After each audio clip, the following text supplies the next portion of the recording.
నమస్తే, welcome to Andhraprabha. నేను Prashanth. GHMC elections రాబోతూ ఉన్నాయి. మరి ఏ విధంగా ఉండబోతుంది ప్రభావం? ముఖ్యంగా ఇక్కడ బీఆర్ఎస్, బీజేపీ, జనసేన కలిసి పోటీ చేయబోతున్నాయి అని చెప్పేసి కవిత గారే కామెంట్స్ చేయబోతూ ఉన్నారు. మరి అలా కలిసి పోటీ చేస్తే ఏ విధంగా ఉండబోతుంది, లేదంటే విడివిడిగా పోటీ చేసినా ఏ విధంగా ఉండబోతుంది, మొత్తానికైతే ప్రభావం మరి ఏ విధంగా ఉండబోతుంది అనే పూర్తి వివరాలు అయితే తెలుసుకుందాము. నమస్తే అన్న. నమస్తే. ఇక్కడ మీరు నార్మల్గా అయితే చూస్తూనే ఉంటారు. మరి ఎలా అనిపిస్తుంది ఇప్పుడు జిహెచ్ఎంసీ ఎలక్షన్స్ ఏ విధంగా ఉండబోతున్నాయి అనుకుంటున్నారు? ఒకవేళ నిజంగా ఎలక్షన్స్ స్టార్ట్ అయితే కనుక సింగిల్గానే పోటీ చేస్తారు, కానీ ఆంధ్రాలో కూటమి ప్రభుత్వం 3 పార్టీలు అలా ఏముండదు. ఎందుకంటే అసలు ఇది ఎందుకు పుట్టింది, దేనివల్ల పుట్టింది?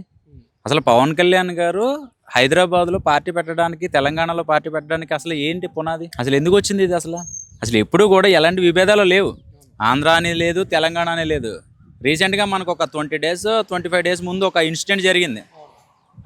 పవన్ కళ్యాణ్ గారిని ఒక మీడియాలో రాజకీయంగా ఏదన్నా ఉంటే దాని గురించి మాట్లాడకుండా చెప్పులతో కొట్టడం కానీ, తెలంగాణ రానివ్వని కానీ, లేకపోతే ఇలాంటివన్నీ కూడా ఇష్యూస్ జరగడం వల్ల తెలంగాణ నా గడ్డ, తెలంగాణ అంటేనే నాకు ఇష్టం. మీరు గతంలో వీడియో చూసుకోండి. గద్దరన్న కోసం కానీ నేను చేసిన కొన్ని విషయాలన్నీ కూడా ఏ రోజున కూడా విమర్శంగా ఏ రోజున మాట్లాడాల. తెలంగాణ అంటే నాకు ఇష్టం అని చెప్పి ఏ రోజున అంటూనే ఉన్నారు. సో ఇది అక్కడ పుట్టింది. ఇది తెలంగాణ పార్టీ పెట్టడానికి, తెలంగాణ రానివ్వని అన్నారు చూసారా. సో దానికోసం తెలంగాణలో ఒక పార్టీ అనేది స్టార్ట్ అయింది. సో ఇప్పుడు జిహెచ్ఎంసీలో ఎప్పుడైతే ఒకవేళ ఎలక్షన్ స్టార్ట్ అయితే కనుక కవిత గారు ఏదైతే వ్యాఖ్యలు చేశారో అదైతే మాత్రం జరగకపోదు. ఎందుకంటే కేటీఆర్ గారు కూడా విమర్శించారు. నువ్వు ఏదన్నా ఇంటికి వచ్చి భోజనం చేసి వెళ్ళు, నువ్వు ఇక్కడికి వచ్చి కూర్చుంటాను, ఇక్కడ ఏదో చేస్తానంటే అది అవ్వదు కదా అని చెప్పేసి అన్నారు. సో వాళ్ళ ఫ్రెండ్షిప్ ద్వారా వాళ్ళు ఏదో మాట్లాడుకున్నారు. సో విమర్శలు వేరు, ప్రతి విమర్శలు వేరు. ఇప్పుడు పార్టీ పెట్టాక హైదరాబాద్, తెలంగాణలో ఆంధ్ర వాళ్ళు చాలామంది ఉన్నారు. ఇంచుమించు నాకు తెలిసి 50-60% తెలంగాణలోనే ఉన్నారు ఆంధ్ర వాళ్ళు. ఆ తెలంగాణ వాళ్ళు ఆంధ్ర వాళ్ళు ఎలా పూజిస్తారంటే ఈ గడ్డ అయితే ఏదైతే తెలంగాణ గడ్డ ఉందో నిజంగా ఒక దేవుళ్ళలాగే పూజిస్తారు. ఎందుకంటే ఇక్కడికి వచ్చి బ్రతుకుతున్నాం, అంత చేస్తున్నాం. కానీ అవతల వాళ్ళు కూడా అలా తీసుకోవాలి. వీళ్ళు మన దగ్గరికి వచ్చారు, మేము ఊడిగం చేస్తున్నాం, మేము ఇస్తేనే వీళ్ళు బతుకుతున్నారు అన్న ఫీలింగ్ కాకుండా మనము అందరూ కలిసి కట్టుకుంటేనే బాగుంటుంది అనేది ఉద్దేశం. ఇప్పుడు ఇక్కడ తెలంగాణలో ఈ ప్రభుత్వం వచ్చి దాదాపు 3 సంవత్సరాలు అవుతూ ఉంది. సో ఈ ప్రభుత్వం పనులు చూసాక మరి ఏ పార్టీ వస్తుంది అనుకుంటున్నారు? అంటే కాంగ్రెసా, బీజేపీయా, లేదంటే కూటమితో పోటీ చేస్తే కూటమియా? ఇప్పటికి టీడీపీ కూడా పోటీ చేస్తారంటున్నారు. మరి టీడీపీ వస్తుంది అనుకుంటున్నారా? సో ఓవరాల్గా అంటే దేన్ని ఎక్కువ అభిమానిస్తారు అనుకుంటున్నారు? ఎలా ఉండబోతుంది అనుకుంటున్నారు ప్రభావం? పార్టీల పరంగా ఏది వస్తుంది అనేది మనం ఇంకా ఎక్స్పెక్టేషన్స్ చాలా ఉంటాయండి. ఒక్కొక్కరు ఒకలా చెప్తారు. కానీ నా వరకు నేను చెప్పేది ఏంటంటే పవన్ కళ్యాణ్ గారు సింగిల్గా పోటీ చేసి, తెలుగుదేశం కూడా సింగిల్గా పోటీ చేస్తే ఎవరిది ఏంటనేది కేటగిరీ తెలిసిపోతుంది. మళ్ళీ కూటమిలోనే వచ్చాడా అన్న పేరు రాకుండా సింగిల్గా, అంటే అప్పుడున్న పరిస్థితుల ప్రభావం వల్ల కూటమి ప్రభుత్వం వస్తేనే ఈ రోజున నిలబడిందనే ఉద్దేశం ఉంది జనాల్లో. సో ఒకసారి సింగిల్గా కూడా పోటీ చేస్తే హైదరాబాద్లో ఎంతమంది ఉన్నారు, ఎవరు ఎంతమందికి మద్దతు ఇస్తున్నారు అనేది ఒక ఫిగర్ అనేది తెలిసిపోతుంది. సో తర్వాత దాని ప్రకారం పార్టీ పరంగా ఏం జరుగుతుంది, పార్టీ పరంగా జనాలకి ఏ న్యాయం జరుగుతుంది, వాళ్ళ ఉద్యోగాలు ఏంటనేది ఫర్దర్గా మనకి పార్టీ పరంగానే అనౌన్స్మెంట్ చేస్తారు. ఇప్పుడు ఏంటంటే ప్రతి విమర్శలు ఎక్కువైపోతున్నాయి.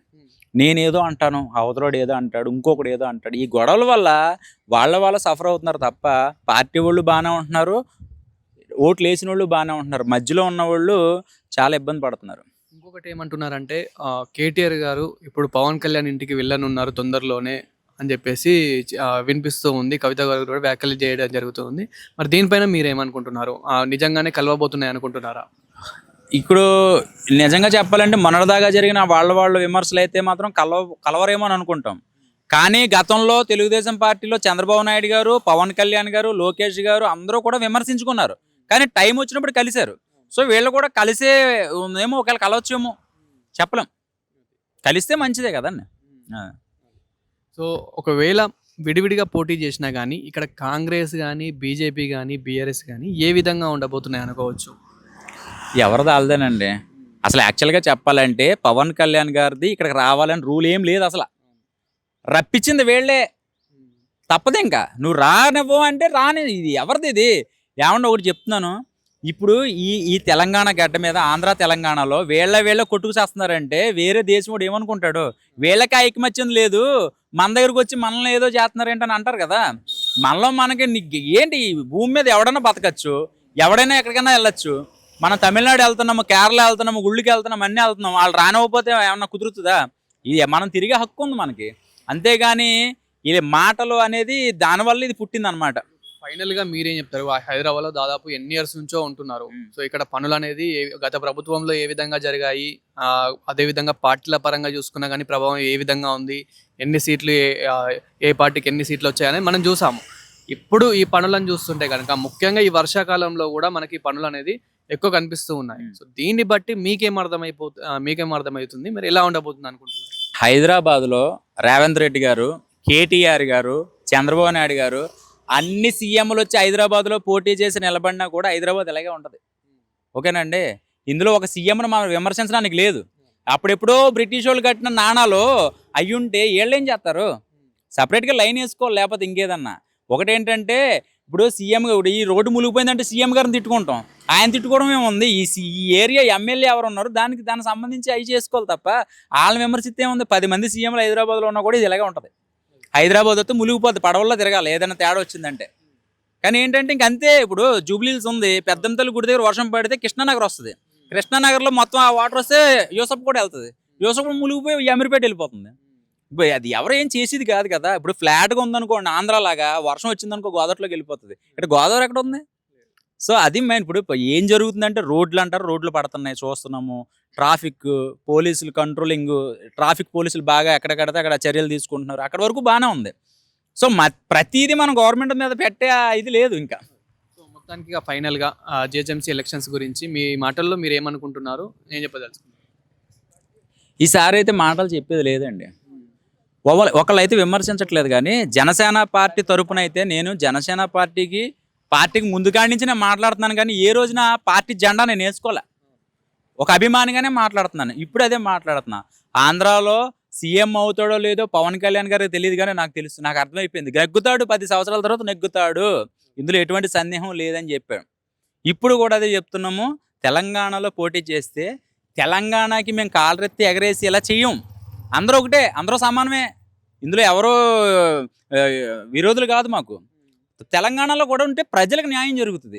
తెలంగాణలో ఉన్న ఆంధ్ర వాళ్ళు ఎవరైతే ఉన్నారో, మాలాంటి వాళ్ళు ఉన్నారో, ఉద్యోగాల పరంగా కానీ మాకంటూ ఒకడు ఉన్నాడు రా, ఒక చెట్టు ఉంది, ఒక అవతారలాగా ఒక చెట్టు ఉంది, ఆ చెట్టు నీడను మనం ఉంటున్నామనే ధైర్యం ఉంటుంది అన్నమాట. అంతే కదా. ఇప్పుడు సపోజ్ బ్రిటిష్ గవర్నమెంట్లో ఉన్నాం, నేను వచ్చి మీరు బ్రిటిష్ లాగ్ గవర్నమెంట్ కూడా నువ్వు ఎవడన్నా ఇక్కడ ఉంటున్నావు అని అన్నావు అనుకునే దగ్గర సమాధానం లేదు. అది ఇప్పుడు ఎవడన్నా వచ్చి ఎవడన్నా అన్నావు అనుకో, మా వాడు ఉన్నాడని చెప్పి మేము మాట్లాడతాం. ఎవరంటే మా పవన్ కళ్యాణ్ ఉన్నాడని చెప్తాం. సో ఒక మనిషి అనేది ఉండాలి, ఒక ధైర్యం ఉండాలి. అసలు మేము రాలా, మీరే రానిచ్చారు. మేము ఇక్కడికి రాలా, మీరే రానిచ్చారు. ఇంకంతే. Thank you. Thank you.